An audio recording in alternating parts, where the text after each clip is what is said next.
पुष्पा को किसी ने फ्लावर समझ लिया था। অভিনয় দক্ষতা, স্টারডম আর ভক্তদের ভালোবাসার ভিত্তিতে অরম্যাক্স মিডিয়া প্রকাশ করল ভারতের সবচেয়ে জনপ্রিয় 10 অভিনেতার তালিকা। 2025 সালের জুন মাসের এই তালিকায় দক্ষিণী তারকাদের দাপট চোখে পড়ার মতো। আরো বড় চমক, এই তালিকায় নেই সালমান খান বা আমির খান কেউই।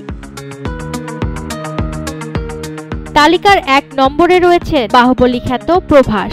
কালকি 2898 এডি এর বিশাল বাজেট আর ভক্তদের আবেগ তাকে রেখেছে সবার ওপরে। দ্বিতীয় স্থানে আছেন থলাপতি বিজয়, আর তৃতীয় স্থানে উঠে এসেছেন পুষ্পা 2 এর আল্লু অর্জুন, যিনি জনপ্রিয়তায় এবার কিং খানকেও ছাড়িয়ে গেছেন।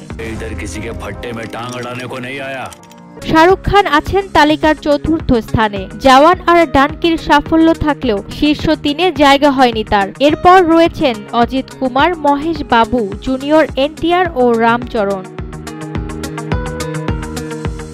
বলিউড থেকে 9ম স্থানে একমাত্র টিকে আছেন অক্ষয় কুমার, আর 10ম স্থানে জায়গা করে নিয়েছেন নানি। হিরোহি ও দশরার মতো ছবিতে দুর্দান্ত অভিনয়ের কারণেই তার জনপ্রিয়তা বেড়েছে বাতাসের গতিতে। অরম্যাক্স মিডিয়ার এই তালিকা বলছে ভারতীয় সিনেমায় এখন দক্ষিণী তারকাদের রাজত্ব, আর বলিউডের অনেক তারকার জন্য এটা হয়তো এক সতর্ক সংকেত হতে পারে।